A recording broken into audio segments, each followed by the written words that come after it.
Yo guys, what's up? HexxInkworks here, and I'm back again with another MTN review. This time it's something a little different, and it's the MTN 94 graphic marker. Now, as opposed to the other markers, which were paint markers and ink markers, these are ink markers, but they're more for sketching and blackboard work. You wouldn't go tagging or writing with these because they're effectively just like sharpies and they're of an alcohol base. Lots of different shops stock them, and you can either buy them individually or in different packs, which is what MTN have given me, and here I have a solid colours pack. The markers have useful colour codes on them, and also all the colours match the colours of the spray paint line as well. Unlike sharpies and a lot of other alcohol based markers that are just designed for sketching and blackboard work, these are double sided. They have a fine tip on one side and a wide tip on the other. Now obviously the fines are more for outlines and details and etc, while the wide tip is more for obviously fills and calligraphic strokes. And to start off with mentioning about calligraphic strokes, I'll just be using the black to show you what types of lines and marks you can get with both sides of the marker.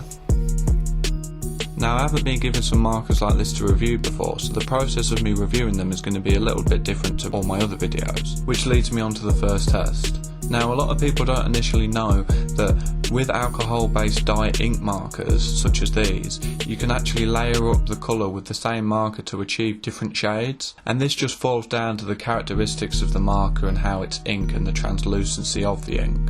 Now, although these markers are alcohol-based, they're not to be confused with other alcohol-based markers, otherwise known as rendering markers.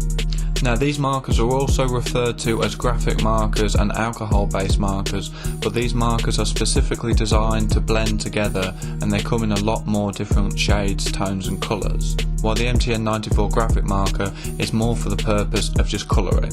Although you can still blend certain colours together with these type of markers, and you can even blend sharpies, but it just takes a little bit more effort because of how they're not designed to do so.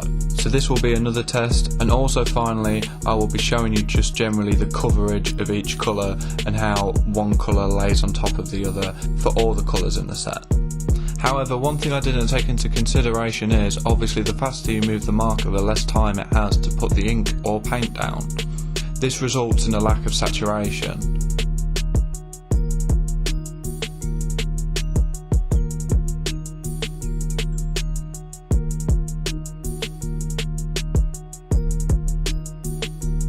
And as you can see from the finished colour chart, layering up the colours of a whole new variety of different colours. I've laid them up to the maximum of 3 times because this is typical, but there's nothing stopping you from layering them up more. I've done this test on normal 80 GSM copier paper, which is one of the worst papers you can use. And surprisingly, there isn't really even that much bleeding. However, you're not just limited to layering up the same colour, as layering up different colours can open a whole new world of possibility of different hues. So here I'm just drawing out a grid, so each line will overlap each other, and then you'll be able to see every possible colour. But obviously if you choose to layer them up even more so, this will give you even more different shades and tints. Now, although I mentioned earlier that they're not designed to blend with each other, if you try hard enough you can blend or show a difference in shade with anything if you really want to. So here I'm just doing 2 blend tests, one between purple and black and then one between red and pink, and as you can see, considering they're not really rendering markers, you can see that they blend pretty well, but with that being said, it all really depends on the colours that you pick to blend. And that's the review for these markers over and done, guys. So in summary, I think these markers are pretty solid. They're really good just for general colouring, especially since they have the broad and fine tips. But with you being able to layer up the colours and blend different colours together, this is going to give you the opportunity to make lots of different colours and shades as well. But yeah, thanks once again to MTN.